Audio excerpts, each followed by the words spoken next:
Well, I'm super excited to have KC Conway join me on this call. KC is the chief economist with the CCIM Institute and also a principal at Red Shoe Economics. So thanks again so much for having you on, KC. Thanks, Chad. Happy New Year. So we're going to cover a lot of information here. You've graciously extended a number of questions that I can ask you. So we'll try and get through as many as we can in the time that we have. I want to start with a real high-level overview of the real estate market and perhaps the economy in general. And I'll put up a chart of a map that you've shared, which shows the biggest real estate markets in America by total real estate value. And not surprising, New York is at the top of the list, but I was actually a bit surprised to see LA and San Francisco be second and third. But over and above the ones that are existing there, you mentioned that there could be a shift away from these big markets because of COVID. So I just want to get your thoughts on how that shift is going to unfold and if that's a permanent shift or if we see a regression to the mean once more people are immunized. No, it's a really good question. And the reason I thought it was interesting is, we've had this perception of what are the big dominant markets. So Visual Capital is one of my great cheat sources I love to go to because they visualize data. So they kind of worked with Lending Tree and some others to figure out, who were the cities that had the biggest aggregate real estate value. And so New York was there, all the usual suspects. LA, San Francisco, heck, even Hawaii made the top 30. So Honolulu made the top 30. And so it got me thinking, when you layer in things like the new migration reports from U-Haul and United Van Lines, and you look at some of the state GDP numbers post-COVID and the work remote, are these dominant places like New York and San Francisco and LA going to remain that way? Won't change overnight or tomorrow, but over a 5-year horizon, we could see some very substantial changes. And I think it is going to suggest that many secondary markets, you look at a Nashville, Tennessee, or you look at a Phoenix, you could look at, even a San Antonio, some of the North Carolina markets, like Greenville, South Carolina, Raleigh. These could be markets, and a number of them are nipping at the heels of being $400 billion a year GDP type markets and rising in those states. So I think that COVID, this is a watershed event. We're not going back to 2018, 2019. We're going to see a dramatic repositioning of where employers are, where workforce are, and where wealth redistributes. So you look at what's moved out of New York to, say, Florida, or California that's moved into places like Boise, Idaho, or Salt Lake City. My gosh, that's another great story. So I think it gets you thinking, where might the jobs, the companies, and the wealth kind of be shifting? And I don't think it's going to stay all in those top 5 markets like New York, San Francisco, and LA. I know you're a big Yogi Berra fan, and it reminds me of the one quote that he said, that the future ain't what it used to be. It sure is. I think, if Yogi had survived, we would make him our honorary economist for 2021. In fact, I've declared 2021 the year of Yogi, where all of his infamous Berrisms will actually make economic sense. And I think that's one of them. What we used to think about, our perceptions of the future and growth and dynamics, I think what he was really saying was those just aren't the same assumptions anymore. And he said it in a funny way, but I think it really gets us to reflect back that what was may not continue to be. How's that for being Yogi like? I love it. I love the Yogi quotes as well. And so I know that there's the work from home technology, and we'll talk on that more in a bit as well. But that technology isn't necessarily new. There's a lot more of these video calls like we're doing right now, and the technology has progressed, but it's not necessarily a revolution in the sense that this technology existed in some capacity years ago.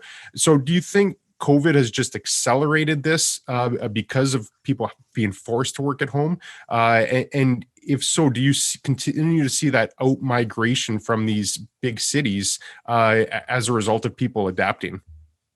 Yeah, I do really think this is a watershed event. I'll be honest with you, going back in my career, I remember, early in my first decade of my career, I worked for an accounting firm, one of the big accounting firms. And, they were just starting to go to the thing where not everybody was going to get an office or a cubicle and you'd share it. And, many of us were out at our client offices, so we just didn't need that much space. And we thought, that's kind of annoying. I don't come back to dedicated space. Someone's been in my chair, my office or cubicle.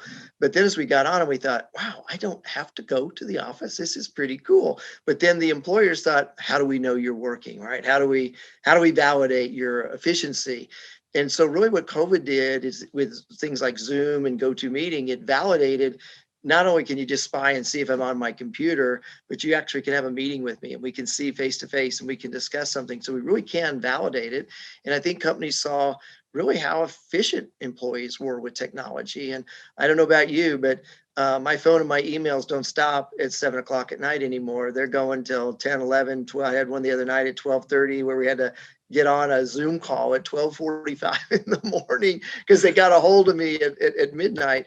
And so I think what companies are realizing is they come out of this, they're going to be under pressure to cut costs and cut expenses. And so if I can get rid of some expensive office space and some of that, that's efficient. The other thing that we had going into COVID was many companies were struggling with where to find workforce. And so if you were in San Francisco or New York or Austin, it was really hard and expensive to find that skilled workforce. Well, now if I don't need them to be in those locations and I don't have to pay them extra salary for the cost of living there, and they could be in, say, Quad Cities, Iowa, or Kansas City or San Antonio or other places like that, Huntsville, Alabama, I can now access more skilled workforce at a more effective cost. And I think that is fundamentally changing. And I'll give you a couple examples that really reinforce it. So it was in the news this morning or yesterday, Salesforce, who just opened up within the last 5 years their new headquarters building in downtown San Francisco, the real weird architecture, almost like the Pan American building or whatever, really unique architecture. And they said, you know what, we're fine with almost everybody going remote or just figuring out how to have 1 or 2 days in a week. And we don't need this big headquarters building. So they're telling their, thousands and thousands of workforce, you're not going to be coming back to the office. REI last year said, we're not moving into our brand new headquarters building. They put it on the market and they sold it to, I think, Amazon, and said, we're going to go to more of a hub and spoke. So workforce in the office is becoming more like what the airlines did 20, 25 years ago, create a hub and spoke and move everybody around. And so I think what that means is probably more bullish for suburban markets, whether it's residential, whether it's office, and it's more bearish for the dense urban markets where it's high cost of living, high congestion, heavy dependence on public transportation. That's not what our workforce wants. So I think this is fundamentally going to change. It'd be as much a fundamental change as when the GIs returned from World War II in the late 40s and 1950s, where they said, we're back. We're going to go to this place called a suburb, and we're going to create malls and homogeneous housing and suburbs. And they changed the landscape for 25 years. I think that's this kind of change that we're going to see the next 2 decades. KPMG put out a report in the fall, and they did a survey of CEOs all across North America, and 69% of the CEOs surveyed said they expect to downsize their office space going forward. The interesting part with office space is a lot of those companies have long-term trailing obligations with their leases, so they can't necessarily just say, well, we're giving back all this office space to the landlord, because they still have those lease obligations. So this could be one of those things where we don't see that manifest for a couple of years or several years still before companies actually start downsizing their space. So I guess that's actually a pretty good segue. I know at Red Shoe Economics, you're following a number of trends, but one of the main ones is the office market. So I think that's a natural point to jump into that. Is what does the office market look like going forward? Do we see employees return back to the office once the more people are immunized? Is this more of a systemic change? And then I guess a two-part question, because if we don't see that mass return to the office, or if there is a sizable drop-off, what does that do to real estate values, and what does that do to the tax revenue that municipalities are so dependent on for collecting based on a certain value of those buildings? And you ought to be the editor in charge of the Bloomberg and CNBC News, because all of these are topics they've been trying to figure out this past week. So you're spot on, whether it's fiscal budget deficits and what do we do in property taxes. And they were looking at revenue, and I think it was California and New York actually collected more revenue in 2020 than they did 2019 because of all the rich people that could work at home, made more money and paid more in income taxes, but everything else went to heck on the revenue side. But the office is interesting. I remember reading that KPMG study, and there's been a couple more that have come out. And I think they're spot on. There's some that have surveyed tech companies and tech CEOs, and every single one of them have said, we're not going back like we did to the office. So I think that's a big change. So a couple of things you mentioned, like on the office tends to have longer term leases. So it's not all going to implode tomorrow, kind of like hotels or restaurants where it's really the revenues are repriced every weekend, every event, holiday event that we can't host right now. So it's longer term, but some of the brokerages like Colliers just put one out where they looked at the amount of sublet space. And what they found was we have a record number of square feet available for sublet in office than we've ever had since we've been keeping records back to the 1980s. And they showed big markets, even like in Atlanta, 24% of the downtown office market in Atlanta is for sublet. So, and then they documented what are those rates that they're being offered by the companies that still are on the hook. They're offering 45% discounts on average to that space. So if I'm a company and I think I'm looking for space, I can go do a sublet, and many of these companies might still have 8-10 years left on the lease. I could pick it up at almost 50 cents on the dollar and not have to do big tenant improvements, and off I go. So as these companies, these leases come up for rollover, they're not going to renew. They're probably looking at the suburbs. They're looking at sublet, and that sublet is like a shadow competition for new leasing and for new office space. So I think that's one thing I'm really looking at is the sublet numbers. The other thing I'm looking at is, we all have key cards now instead of old keys. When I was coming into my career and opened the door to my office, we all have key cards, electronic, to get in and out of our office space. Well, the company that owns most of that technology and monitors it is a company called Castle Systems, Kastle. And so they now put out a report weekly on how many of us are swiping our keys and going back to work, not just at the office, but warehouses, but retail, factories. And what they're telling us is it's about 1 in 5 of us are going back to the office. Oh. And that hasn't changed with the vaccination. So even those states and markets that are getting success and getting up to 50% of the doses that they've been given, injected into people's arms, it's 1 in 5. And the other thing, when I talk to colleagues, I'm in Atlanta, when I talk to colleagues that are in New York or, Dallas or other markets, San Francisco, they're telling me, Casey, even if we want to go back and we do go back to the office, there's nothing there. There's 1 in 5. So it's a quiet place to work, but there's no restaurant that's open. There's no shoe shine place. The cleaners went out of business. The restaurants are closed and boarded up. What are my services? And I think for big urban cities like in New York, that's going to be a big question because you destroyed all of those small businesses. And to re-incubate those and bring those back to life is a very long, challenging process. And so if I stayed in the suburbs and my suburban restaurant stayed open and all my other stuff stayed there and I can make more of my kids' events and I have all those services, why in the world would I want to go back to the office? And I think those are the other dots that aren't being connected. So sublet space, record numbers, office, the big tenants will keep their credit. They'll pay the rent. As those leases roll over, they're not going to do so much. What we are seeing companies do is they are in a mass move trying to lease smaller chunks of suburban space near where their employees live. And so I've done some work here in Atlanta and throughout the Southeast where we identify using something like Site to Do Business. We layer in the demographics and whatnot of where their workforce is and what's available in office space. And a lot of times we find these old 1980, 1990 vintage single-story office parks that we were throwing away 2 years ago because everybody was going for experiential living. Those are the hottest things on the market today. And they're leasing them, they're buying them because they can, have their own building, no elevator, they have drive-up parking. It's really easy. It's still in the suburbs. Branch banks have become another one. They close all the branch banks, they're being repurposed. So I'm very bullish on the suburbs. I'm bearish on the urban areas. And I think it's a lot more than just having a vaccination and being able to go back to the office. All the infrastructure, the support structure, the restaurants, all that stuff has been badly damaged by COVID. And I'm not looking forward to going back. I recently was in Charlotte, North Carolina, and I went into a Regis space to meet with some clients. And we went in there. I stayed at a downtown Marriott convention hotel, 800 or 900 rooms. There were 4 of us in the hotel that night. It was like a ghost town. There were no parking. The cranes had even been idle downtown. There was no restaurants to go eat. The hotel had closed its restaurant service. So we've got to restart all of that stuff again to make the office an attractive proposition. Did I cheer you up? Well, I think that's just the reality. I think everyone has to look at downtown right now and recognize that there are gaping holes in that market and there's a lot of uncertainty.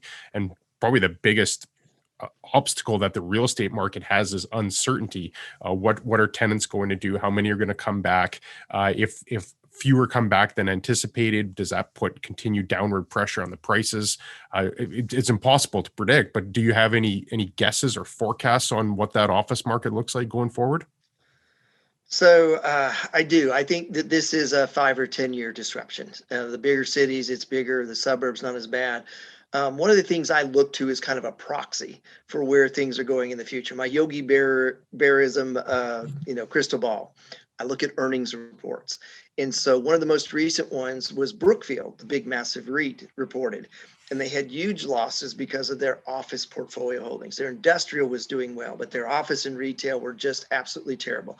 Own a lot of malls, own a lot of office buildings, and the numbers were terrible. And they said, this isn't going to fix itself real quickly.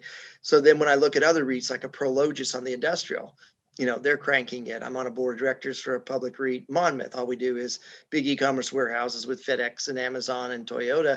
And we had 99.9% occupancy all through last year, 99% rent collection. We had no issues.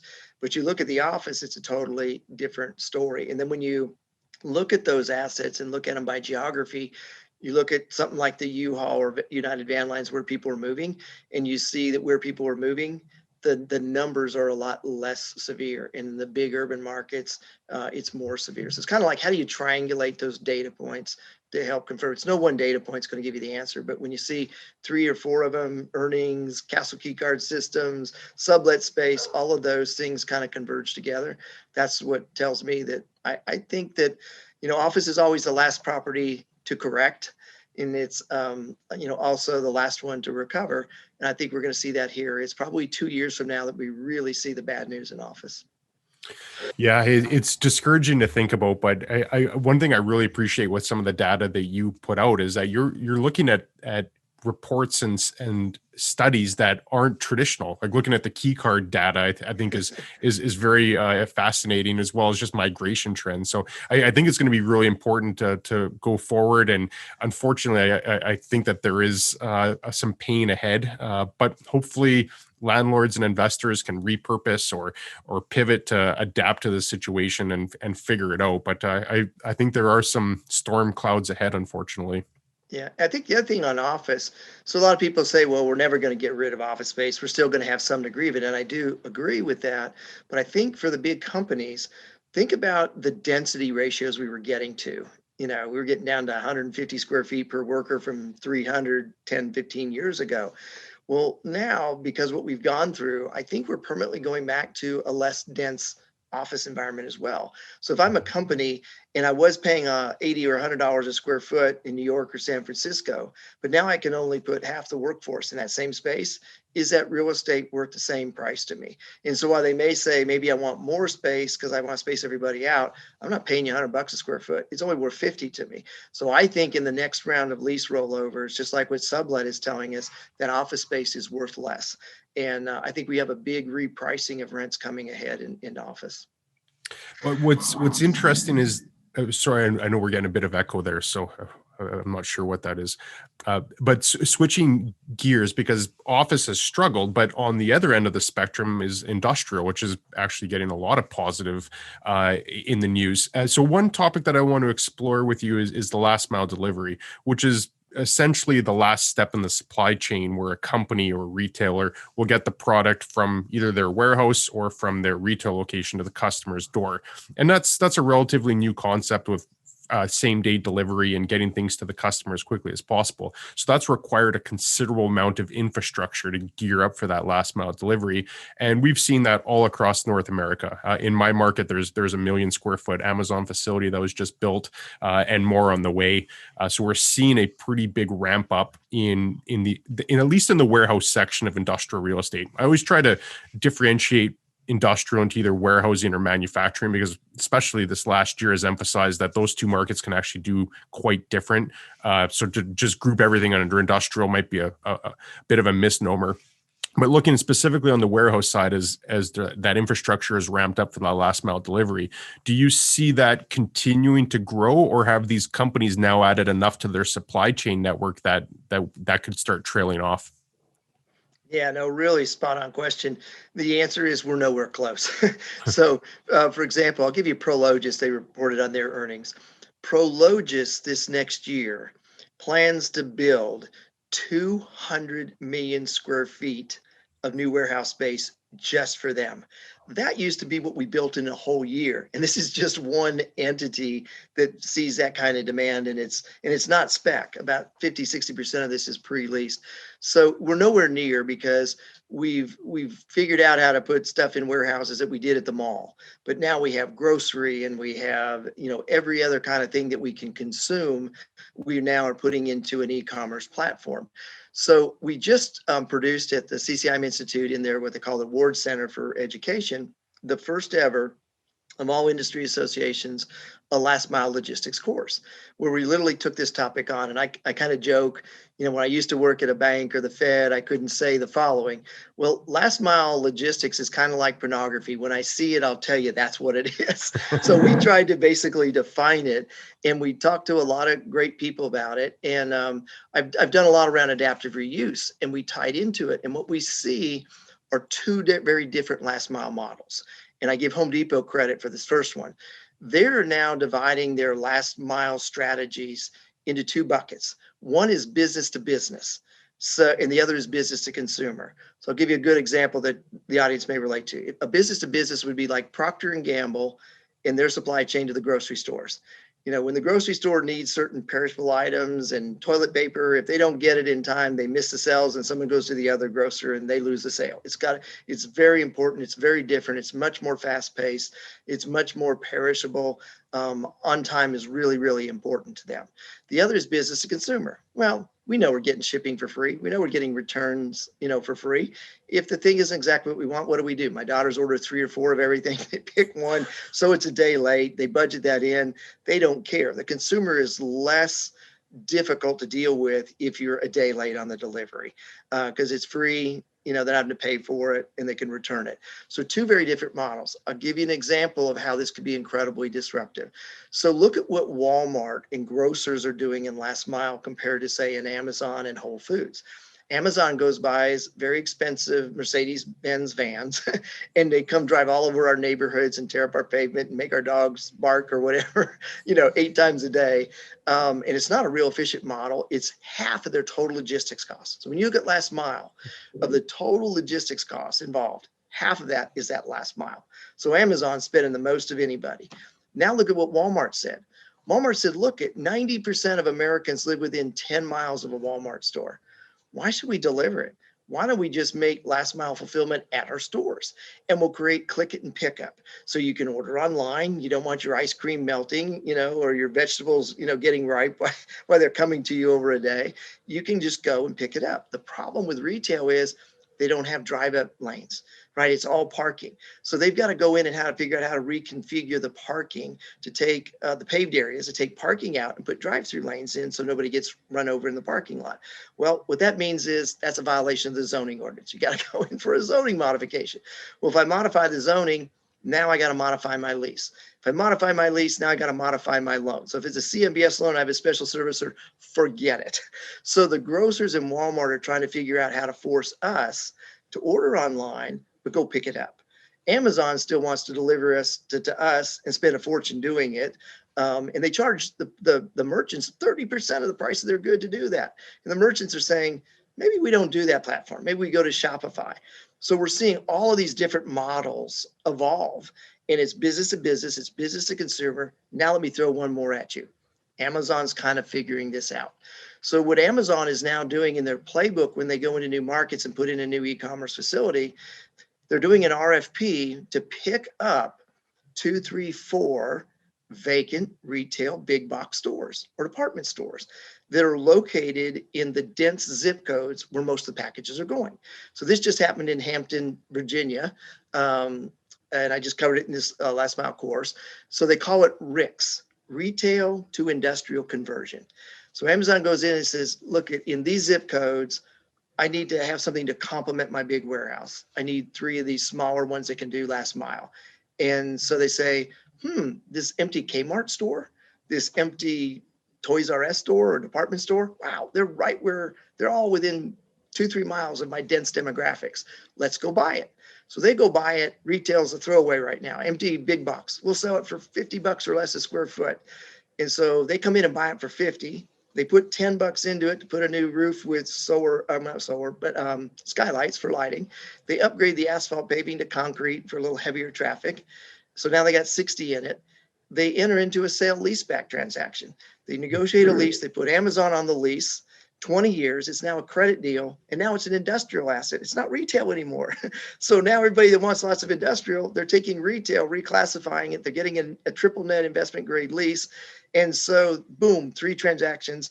It sells for $120 a square foot. So Amazon buys something at 50, puts 10 into it, sells it for twice that much, and they're off and running, and they've solved a big part of their last mile logistics. The innovation we're going to see, the recycling in retail, I think 2021 and 2022 are going to be surprise opportunity years for retail. All the stuff that we've closed, the restaurants, the branch banks, the retail stores, they're all going to be repurposed for telemedicine, for industrial, and guess what else? Office. So we're seeing a mall after mall being acquired for office purposes. So in Cary, North Carolina, outside Raleigh, Epic Games that owns Fortnite, they just bought the old Cary Town Center Mall to put their headquarters in. In Atlanta here, Emory University just took over one of our in-town malls off the part of the outer perimeter around Atlanta called Northlake Mall. And they're moving their admin and their research labs that they've outgrown on campus, and they're putting them out there nearby. And what's happening is we're taking these malls that were dead and had no traffic, and then it had a domino effect on all the ancillary retail around it, and they're bringing office back, so they're regenerating traffic. So we're recreating the vitality of retail with telemedicine, industrial, and office. It's an incredible story. If I had money, this is the time when you throw something away. We've thrown retail away for the past several years, closing thousands of stores and record bankruptcies. This is a time of realizing there's a lot of adaptive reuse purposing for retail. That's some great insight on that. I never considered the implications of that, and it goes to show you how one event, a once in a century pandemic, can shift the entire market. Every asset class has been affected by this. Some good, some bad. But it's crazy to think of that rotation on how the economy just shifts like that.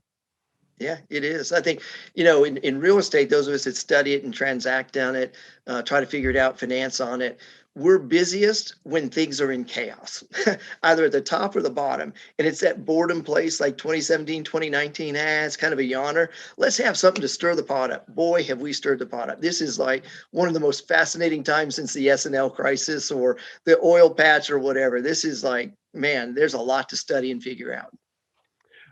So I want to shift gears and actually talk about policy, which I'm a bit of a policy nerd myself, and I like following what happens at the Fed level and just what's happening with monetary policy in general. So I'd really like to get your thoughts on where you see all this, well, let's just call it money printing, but monetary expansion. What do you see this unfolding? Are we going to see inflation or hyperinflation at some point with all this new money supply being injected into the system? Yeah, you're good on the questions. You're spot on. When people ask me what really keeps KC up at night, other than my college age daughters, and I don't know what's going on, it's the Fed. And it absolutely scares the bleep out of me. I'm a veteran. I was there last time during the financial crisis at the Atlanta and New York Fed. I briefed Bernanke, did a lot of work, went through all the chaos and every book and movie that we've seen about how awful and scary it was. It's all true. and the Fed is 99.999% academic, and they have so few industry people that they don't really know how things work. So when they try to write policy about mortgages and real estate finance and securitization, nobody in that place has actually done one of those. So they've never owned a car, they've never bought a house, they've never made a loan, broke a loan, or fixed a loan like you and I or others of your listeners have. So they have no clue the reality. And the best example of that I use is one of the briefings I did to Chairman Bernanke in 2006-07 was when we were seeing the things really unwind. And the examiners went out before the first stress test, and they did this 2009 and they were delayed. They went out and they said the whole subprime mortgage thing is contained. It's not going to spill over to commercial real estate. So I'm sitting there with the chairman and the FOMC members, and being my true Irish nature, I had an Irish expletive fall out of my mouth. So after getting scolded, the chairman said, well, Casey, explain where you're coming from. I said, how in the world, when you have 1 in 4 mortgages, in homes that are not being occupied, and the pre-sale was phony, and all this happening, how can you say that doesn't spill over to commercial real estate? Because commercial real estate follows the rooftops. They only go with a new shopping center, a new office building where there's rooftops. And so if those are in trouble, how can you conclude that there's no impact? So finally, one state examiner spoke up and he goes, well, there's this feature in these construction loans, and I don't know what they call it, but essentially the bank has to give the developer $10 so he can get his $10 in construction payment back. And I said, are you talking about an interest reserve on a construction loan? Because that's what it is. I said, any of you taken GAAP accounting? It's an impaired loan, you idiots. You've got to deal with it. Just because they're giving you $10, it only runs for 12 or 18 months, and it's still a problem loan. So they had to go back out and redo all the stress tests. That's why the first ones were delayed. And so there was a Wall Street Journal article in the fall of 2009, where the examiners were so ticked because they had to go back out over the holidays and redo all of the stress tests, that one of them leaked it. And my presentation to them explaining this was out in the Wall Street Journal with the headline, Fed's CRE expert says banks are slow to recognize CRE losses. The whole market's implode for about a week and everything else. The problem is they just don't understand what they're regulating. And what I'm worried about with the Fed, they ran their balance sheet up to a record over $4 trillion because of the Great Recession. But they did that over about 3 or 4 years. We've gone from 3.2 trillion a year ago to 7.2 trillion in 6 months. And there's more talk. This is going to $10 trillion. Well, think about, how does the Fed get money to increase its balance sheet? Does it sell anything? Does it manufacture anything? No. It calls Treasury and says, print money.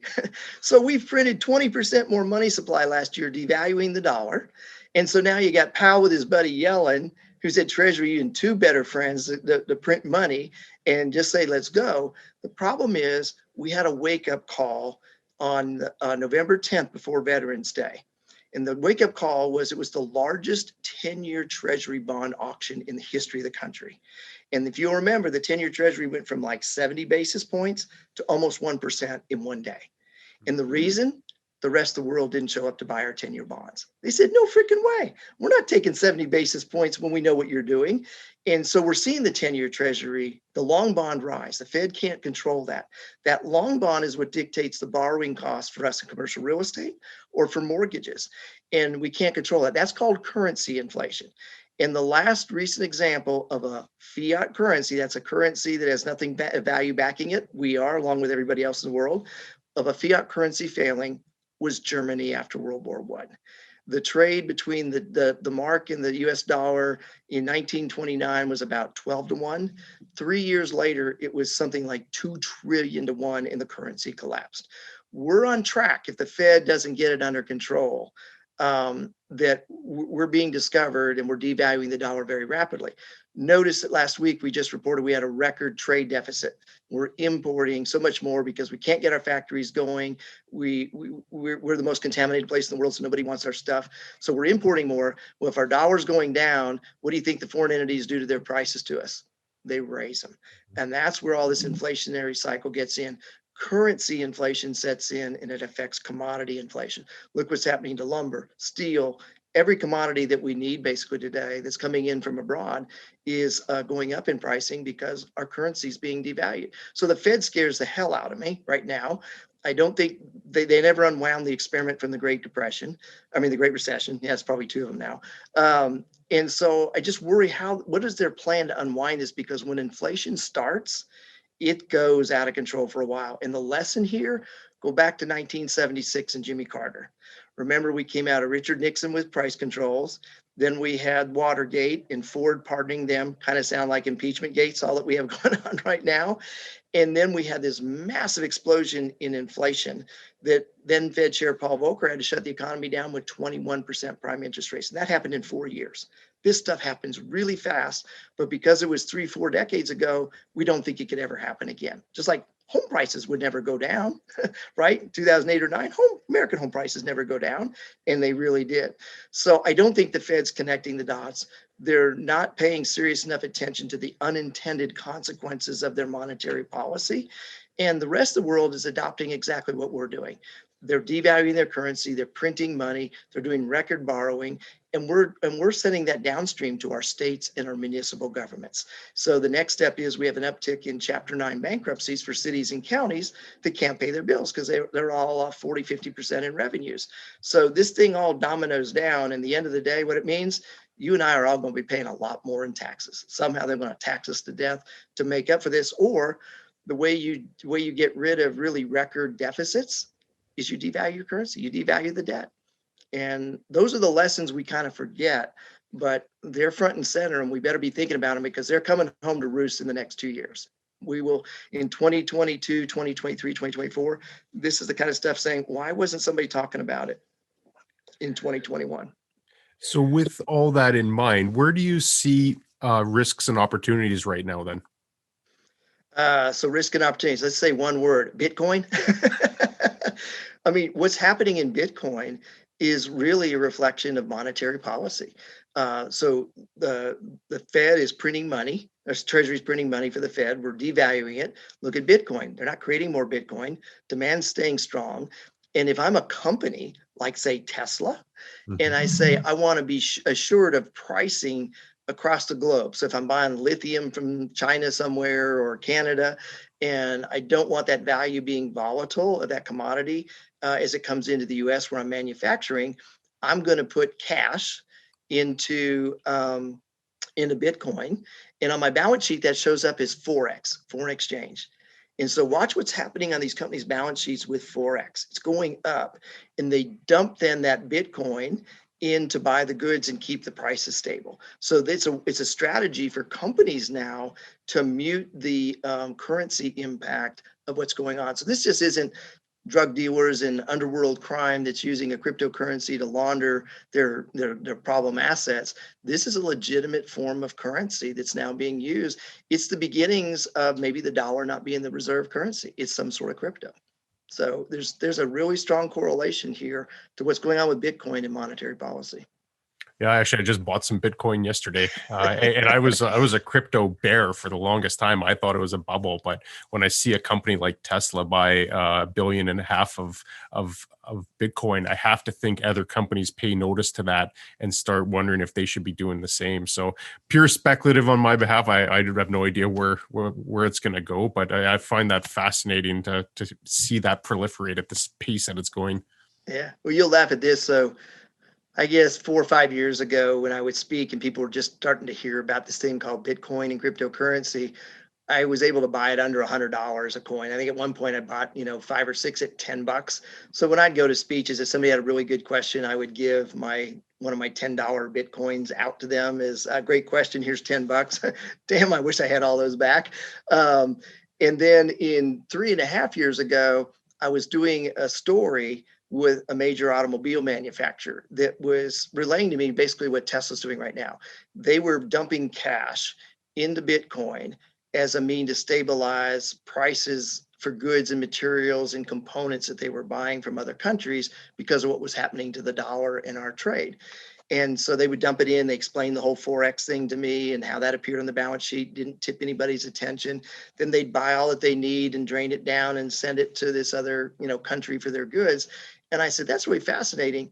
Can I do that as a consumer? And so this particular manufacturer said, yeah. And I said, well, I'd love to buy one of your SUVs, but could we try to do it in Bitcoin? And so they showed me and set me up an account. And from the time that I opened my account and then I bought the vehicle, Bitcoin went up 40%. And then what I found out, so I get the car for 40% off because of doing it in Bitcoin. Then what I find out is under the state law, Bitcoin is considered cash. So there's no trade-in value, or I guess they considered it trade-in value, not cash. So you either have cash, and Bitcoin wasn't classified as cash in state law, so it was considered trade-in. So I didn't have to pay any sales tax on, quote, the trade-in of Bitcoin. So I had no ad valorem taxes due on the purchase of a $30,000 vehicle. I'm going, this is awesome. So when we figure this out and figure the implications, what it can do for state revenue, how far we're behind on our laws, and how you buy things, how you move it in, how we do anti-money laundering when we can open these accounts. It's complicated, and I have no faith that anybody in Congress can figure it out, because all they want to do is impeach everybody and deal with anything but what we need dealing with right now. God forbid if they could figure out how to put vaccinations into people's arms. Think of where we would be. I mean, I live in Georgia, next to Alabama. Alabama, Georgia, and Arkansas are the three worst states for doing vaccinations right now. It's unbelievable. Yeah, I always think of a comment a friend of mine made, and it was somewhat facetious, but talking about politicians. A politician's only job is to get reelected. So I think that's what's unfolding right now all over the world, is politicians are just focused on getting to the next step, getting through this, and they're not being progressive. They're not thinking through these actual problems that should be solved. They're just focused on that next election cycle. So hopefully, once things normalize and get back to how they were, maybe we can start seeing some progress on that front again. Well, I'll give you one to chuckle at. This is a true story. Started about 14, 16 months ago, when I was coming into the end of 2019. I said, remember in 2020, we have this thing called our national elections and a president, and we all better be paying attention to it. And look at what's happened with Brexit over in Europe. Nobody thought it could happen. It was very complicated to undo. Look at a lot of the reasons that were behind it: preserving the national identity, immigration, and lack of border control, and all of those issues that we're wrestling with. We're at the heart of the whole Brexit movement. I said, think of what's going on here in these same issues. I said, my forecast is if the elections go really bad in 2020, we'll have our own form of Brexit. And I'll give you my own new term for it. And I termed it Flexit. Florida and Texas just exit. They take all the wealth. Everybody's moved out of Connecticut and New York, and they have all these assets, and they leave all the debt behind, and they just exit and form their own thing. There actually was a piece of legislation introduced in the Texas legislature last week for state secession. So if you don't think this stuff can happen, it really can. The other one is the way Texas became a state. Under their legislation, where they were created, Texas can almost immediately, without a national vote, it'd be a statewide vote, they could morph into 5 states. They could have 10 senators. So if we get into packing the court and making DC and Puerto Rico states, Texas may have the last word, because they may create 5 new states and 10 new senators to offset the 4 that are there. This could get really interesting, but I fear that we're heading towards our own form of Brexit. This country is too divided, and nobody's doing anything to unify it. It's really sad. Yeah, it is. And I think that speaks to, not only did we have a crazy last 12 months in the world, but I think it's going to be crazy for the foreseeable future for all those reasons that you mentioned. Yeah. Interesting times. I don't know. I joke with my wife all the time. I said, I really am starting to believe, that we're near the end of the world, because I think God's looking down saying, man, that experiment with the humans really isn't working out really well. And so she goes, so if it is the end of the world, what are you going to say to try to get into heaven at the end? And I said, I got a really good question that I hope gets me at least to maybe purgatory in between. And she goes, okay, what's your question for St. Peter, the good Lord? And I said, I'm going to compliment him on all the great work they did on the landscape, the oceans, the plants, the animals. I said, man, those first 5 days, you crushed it. So on the 6th day, you created the humans. Could you not have spent an extra little bit of time on the 7th day? Because we screwed it all up. We're the problem. So I'm hoping that might give me an extra credit question to get me into purgatory and not going straight to hell. Oh, that's great. So if anyone does want to follow along with you, what's the best way? I'll put a link in the description to Red Shoe Economics, but is there another way people can follow along with what you have to share? So I've never done Facebook and Twitter. And even if I were, I'd be boycotting them right now, because I believe the free speech has been being controlled by the people that own the pipeline. So I don't do Facebook or Twitter. I do LinkedIn, and we have both I think it's KCMAICRE.com is one LinkedIn, and then I've got Casey at Red Shoe Economics. Our website is also just redshoeeconomics.com. But send me an invite on LinkedIn or check our website. Our website's up and we put things and links. And one of my fun pieces I do at the end of every year is the naughty and nice elves. And so I nominate who were the most nefarious elves of last year and who were the good ones. The most nefarious was the Fed. The next worst one was the home builders. They were busy jacking up prices while sitting on the beach, not building any new inventory. And the nicest elves were supply chain.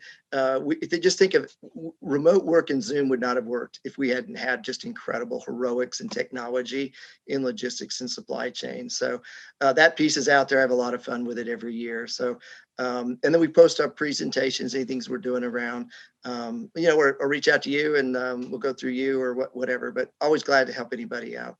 Yeah, that's great. I'll put links to your LinkedIn in there as well.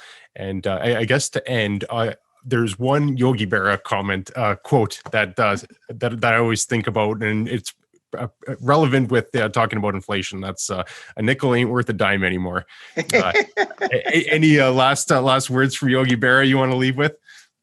Yeah. So one of, when you look at all of them, one of my favorite ones to conclude on is, well, he was also a good mathematician. So he also said, you better cut the pizza in 4 pieces because I'm not hungry enough to eat, 8 or 6 pieces.